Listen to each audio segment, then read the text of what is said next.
Hey fam, hey, welcome back to my channel. Here we are on another Monday night after a Sunday night of chaos with Sister Wives Season 19, Episode 6. Now, they entitled this, He Frees Me from All My Fears. I'm going to title it A Not So Merry Christmas. See what I did there? All right, y'all. We are diving deep into Sister Wives Season 19, Episode 6. There is so much to unpack with Kody, as there always is. The wives and their ongoing drama, especially with this Christmas happening. So let's get into it. Had four wives, one is staying, three have packed and gone. Kids don't smile upon me, lost my faith in the dawn. Big house feels so empty, lonely halls and broken dreams. One wife by my side now, nothing is as it seems. All right, so let's go ahead and jump into it. Now, before we get too far into this episode, please forgive me for not being around last week. I just had so much going on and I was out of town and could not record a video. I did want to jump back to something that I did see that really stuck out for me and actually, quite frankly, made me laugh really hard. Robin sitting on the bathroom floor like she had just smoked a bad doobie, talking about it hit her so hard that she did not get to have the perfect Christmas. Now, I realize that they cut away to that. Again, of course, her wiping the corner of her eye, as she always does. But we got to stop and ask ourselves a question, Robin. What part did you play in now not having the perfect Christmas? Well, let's see. The Christmases that you did have with the family, you pretty much spent trying to show the other wives up. Let's not forget the presenting of the changing of the name to Brown, changing your driver's license. And I can't remember now if it was Christmas that you presented a portrait that you had made up of your small kids with a young Kody. That is why you don't have the Christmases that you want. That is why they are not perfect. So for your one Christmas, think about the three other wives who have not had a perfect Christmas, probably since you came into the picture. Moving on. We look at Christmas and where everybody is spending Christmas this year. And honestly, I thought it was beautiful. You know, I have to say, Janelle was spending Christmas with Maddie, and Christine was spending Christmas with her kids, and it was really just kind of cool. I did feel very sorry for Mary, who was spending Christmas with some friends, and of course it posed the question, where is Leon? We haven't really heard from Leon on the show, although I did get a tidbit of information this morning that I am probably very late on, that Leon has been posting a lot on social media and in fact has been asking to start a GoFundMe for someone that they may not have even met. So if somebody has some tea on that, please let me know. That's probably not something that I am going to go and research. Kody says that this is the first Christmas that he's had with only one wife and her children. What's funny is that Kody usually refers to Robin's children as our children or my children. This time he said her children. And again, since we're talking about Christmases and what you haven't had before, it's interesting to me that all the other wives probably feel like you did have Christmas with one wife and a bunch of us that you really didn't like in the first place.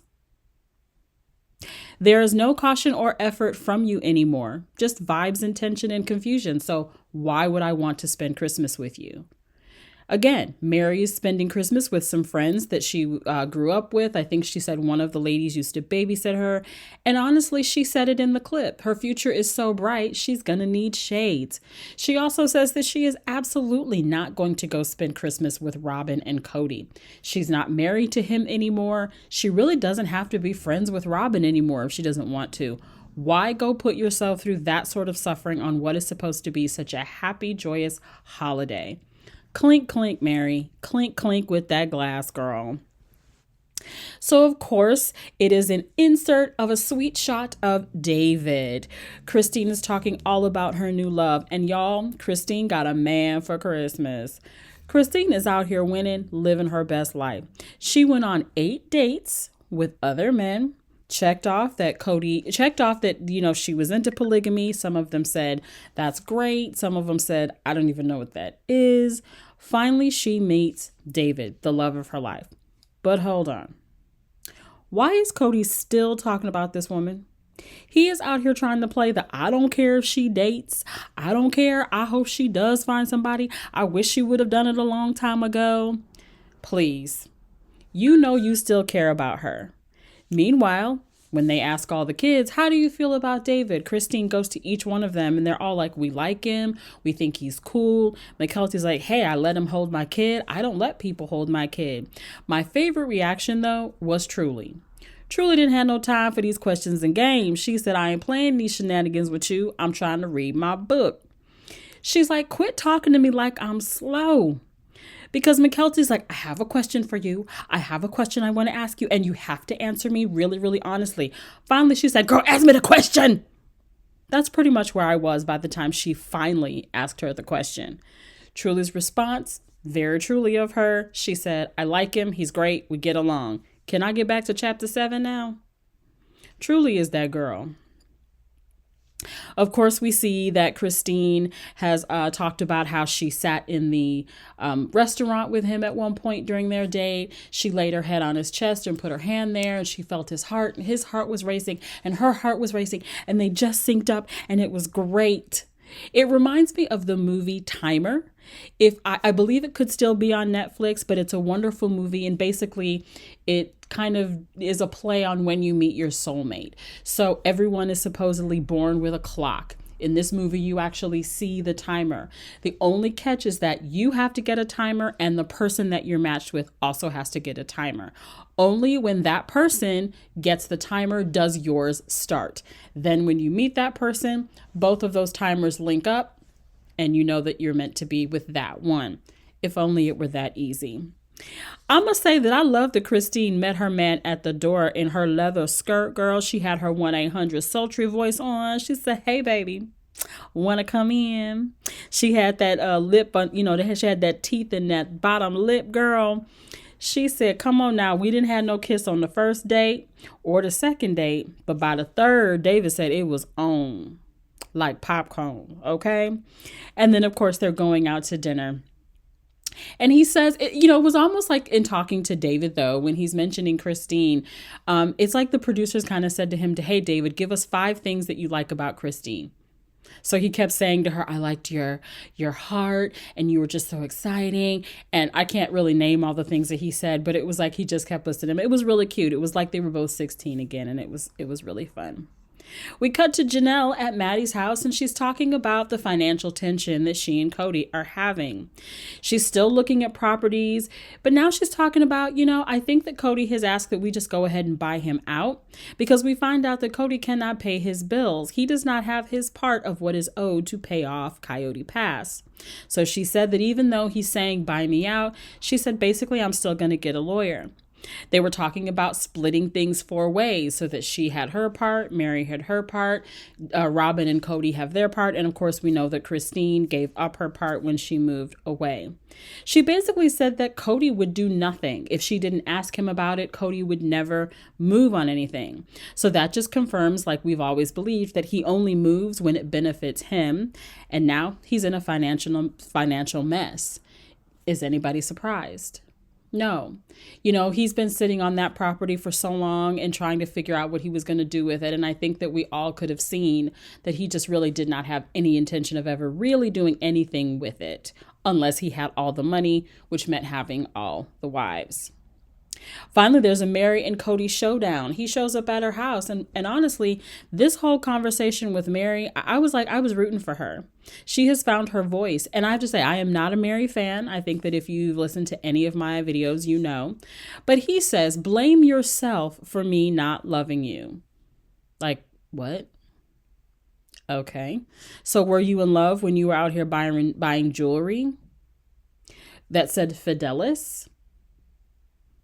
Mary's face was priceless when he said that. And she said, basically, I didn't know we were fighting. And if this is a fight, I'm shutting it down. You go ahead, Mary. Let's not forget that Kody, in his delusion, actually brought up Sonny and Cher. He has got some real mental issues going on. Of course, that's allegedly. I'm not a psychologist, a therapist, a sociologist, none of that.